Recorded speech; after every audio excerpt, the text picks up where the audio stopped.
C'est presque de l'info, c'est la revue de presque de Nicolas Canteloup. Et ils sont encore dans le studio, Fabien Amias et son invité. Canteloup qui viendra le 18 mars en tête de la marche pour la 6ème République. Ça, c'est le vrai Jean-Luc Mélenchon. Hein.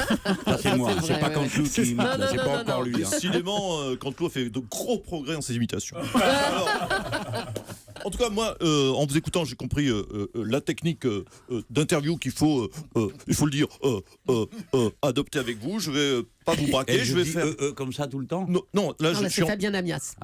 D'accord, c'est Namias. Namias, oui, d'accord. Namias. Oui, là, vous me Alors, vous me tordu déstabilisez sur le parce que côté. je suis quand même un professionnel de l'interview, me prendre pour Namias alors que pour Mélenchon, je fais Namias. Bon, bref, alors, je ne vais pas vous braquer, je vais faire tout comme si vous étiez président. Donc, en tant que président, Jean-Luc Mélenchon, vous allez faire comme Robespierre. D'ailleurs, avec votre duo avec Thomas Soto, on serait cru avec Robespierre et Jean-Marc Thibault. Voilà.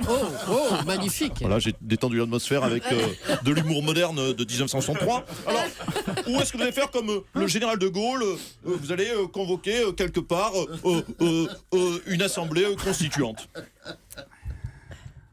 Ça, c'est moi, là. Oui. Non. Ouais. Vous savez quoi, Namias? Vous êtes bien. Ça, vous êtes un bon gars. C'est autre chose que Soto. Hein, vous savez choisir les mots.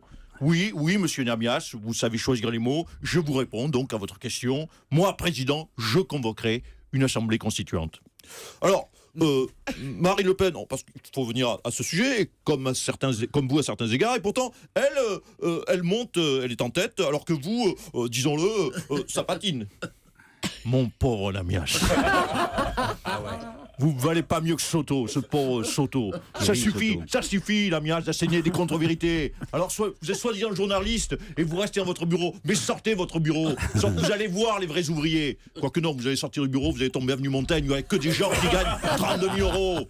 Hein, alors, non, mais alors sortez de l'arrondissement carrément. Ou sortez tous ce soir. En Europe 1, je peux pas vous encadrer. Voilà.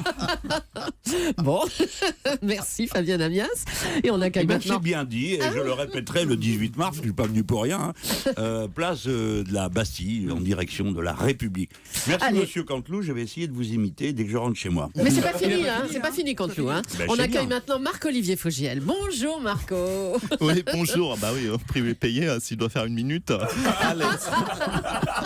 Canteloup ne peut pas faire qu'une minute, monsieur Tout le monde ne Mélenchon. peut pas être à 32 000 euros. Alors, bonjour à tous. Bonjour Jean-Luc Mélenchon. C'est toujours une joie de vous recevoir, je dois vous le dire. Alors Jean-Luc, on vous connaît. On aurait presque envie de vous toucher, Jean-Luc Mélenchon. Pas pour la qualité du gilet, bien sûr. On voit bien qu'il n'est pas fait chez Arniz. Il doit faire moins de 3 000 euros. Non, c'est juste pour vérifier que c'est bien vous et pas votre hologramme. Ah, Et d'accord. oui, chers auditeurs, parce que si ça se trouve, il est dans son plumard, le vrai Jean-Luc Mélenchon. Il a envoyé le double. Alors, Jean-Luc seulement. Mélenchon a fait votre émission Le Divan sur France 3. Très bonne Marc-Olivier, émission. oui. On a apprécié un Jean-Luc Mélenchon avec Sur le divan, oui. beaucoup d'émotions. Sur le divan, Jean-Luc a parlé de ses problèmes d'audition. Bon, il n'est pas le seul, d'ailleurs, candidat à avoir des problèmes d'audition. C'est clair. François Fillon, aujourd'hui, a des problèmes d'audition. Il n'entend pas le bruit des casseroles. Bah tiens, justement, on va dire un mot de l'actualité de François Fillon. Ah ben, c'est un début de semaine assez tranquille pour lui, franchement, François Bah, Fillon. quand même, il est mis en examen pour trafic d'influence, détournement de fonds publics, abus de biens sociaux. Oui, mais c'est ce que je dis, c'est très calme cette semaine pour lui.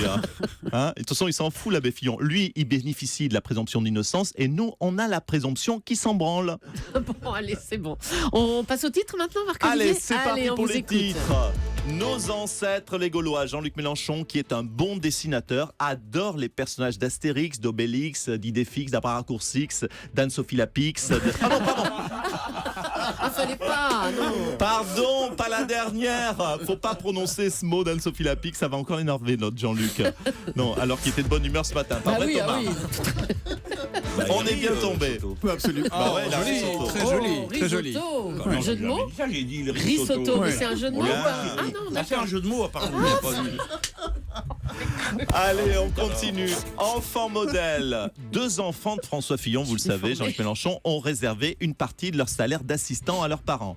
Si chaque enfant, franchement, lui rapporte autant de pognon, c'est pas étonnant qu'il soit contre l'avortement, François Fillon. Hein. Oui, je s'abonner, donc c'est moins drôle. Non, Allez, mais c'est bien. tricherie nationaliste. Le patrimoine de Marine Le Pen serait sous-évalué. Sous-évalué ? Ouais, mais comme ce racisme, en fait. Bah oui. C'est cohérent. Sondage. Et allez, on sera tous le 18 mars. à la Place Bastille. de la Bastille Voilà, en direction jusqu'à de la la République. République. Voilà, c'est que la 4e pub. Ça va vous L'après-midi, coûter- hein. Ça va vous coûter plus de 32 000. Hein.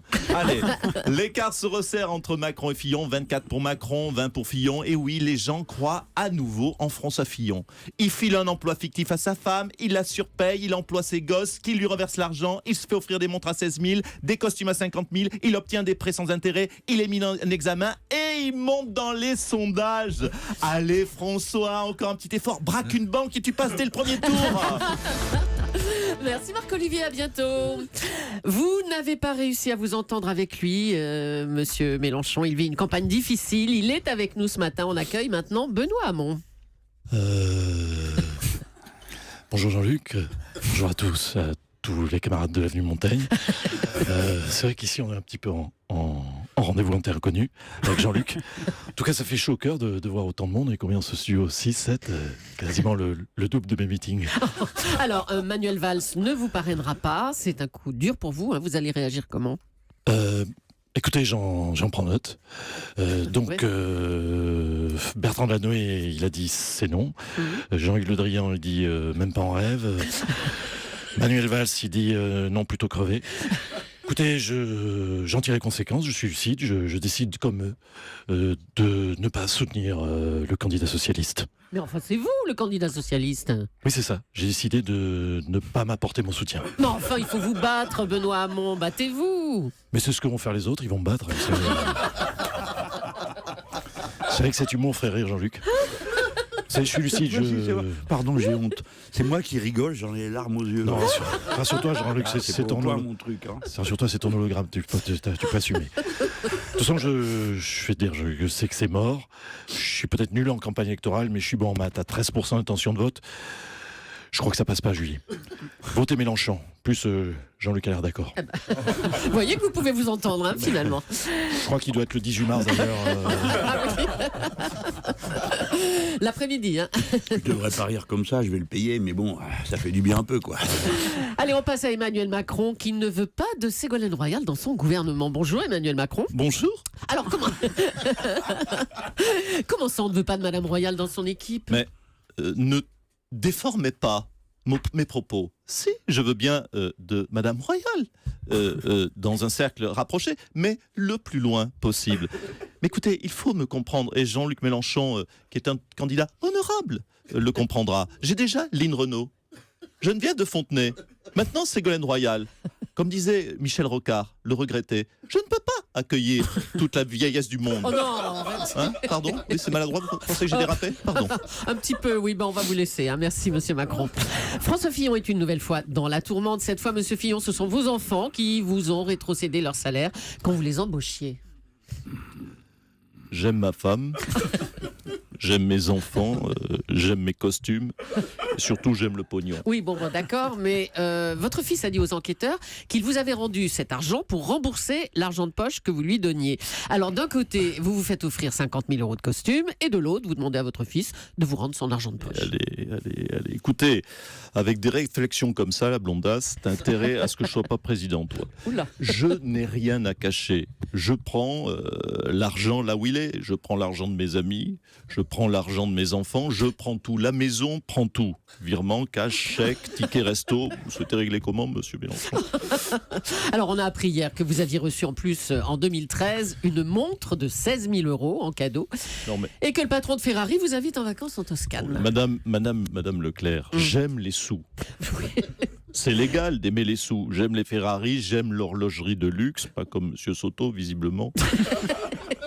Avec sa montre orange, c'est une honte. Et le matin, je bois des smoothies au caviar. Est-ce que vous savez au moins qu'il faut 300 grammes de caviar pour faire un smoothie? Et encore un petit verre grand comme ça. Ça me coûte 600 € le petit déjeuner. Nous avons des frais. Ah oui, c'est cher, hein, le petit-déj. Oui, mais c'est légal. Bon, d'accord. Merci, monsieur Fillon. On ne sait toujours pas qui est cet ami qui a offert 50 000 € de costume à François Fillon. Tout de suite, nous allons jouer avec Jean-Pierre Foucault.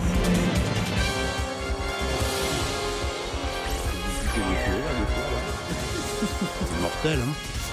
Eh oui, bonjour et bienvenue. Bonjour, ma chère Julie, mon cher Jean-Luc. Tout de suite, je vous propose de jouer à qui veut gagner des millions. Mais non, pas qui veut gagner des millions. Qui veut saper un Fillon? Jean-Luc, vous êtes notre candidat. Voici la question. Qui vaut 50 000 €. C'est une belle somme, c'est une coquette somme. Hein. Qui est l'ami blindé de François Fillon? L'oncle Picsou, réponse A. Monsieur de Fursac, réponse B. Vladimir Poutine, réponse C. Oui, Vladimir. Hein. Vladimir. Tu veux un costume? Vladimir. Vladimir Poutine. Ou enfin la question, qui est l'ami blindé de François Fillon? Réponse D, le cheikh Mohamed en blanc. Eh oui, le cheikh en blanc. Attendez, ne répondez pas tout de suite, Jean-Luc. La réponse après la pub. Faut bien qu'on gagne des sous. On a reçu Fillon lundi. Ça nous a coûté 12 000 en smoothie au caviar. Merci et bravo à Nicolas Canteloup et à ses Et auteurs. à ses auteurs, Philippe Cavrivière, Laurent Vassilian, Arnaud Demanche et Clément Charton qu'on accueille, qui est maintenant dans l'équipe Canteloup. Et bienvenue et à demain matin.